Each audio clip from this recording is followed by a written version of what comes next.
নেতা আছে রে। কোনটি নেতা? আরো জোরে হচ্ছে না রে।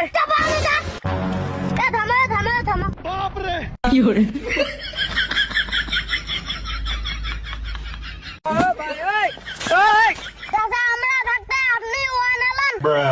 মানে আমরা তো আপনার কৃতি সন্তান, ওর ভোটটা মুখ দেন। না, আমি আপনাকে ভোট দিব না। ভোট দিবেন না? ভোট দিবেন না? দাদা, তুই চালিয়ে যা।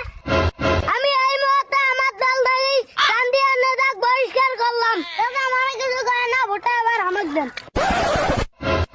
যেগুলি দেখাইছে ভোট কেমন করে দেয়, যদি জিতে তাহলে তো আরো dangerous. A few moments later.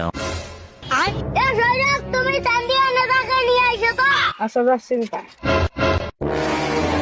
এই যে নেতা নিয়ে আসছি। নেতা, আপনি তো আমাকে বহিষ্কার করছেন, আবার দেখছেন কেন? একে বলছে আমি তোমাকে বহিষ্কার করছি। এমকা চলো, এদিকে শোনো। আর তুমি বোঝো না, জনগণের সামনে কেউ গুলি বের করে? বোকা, গুলি তো আমার কাছেও আছে। এরা তো যেখানে সেখানে ব্যবহার করা যাবে না, সময়ের সাথে ব্যবহার করতে হবে।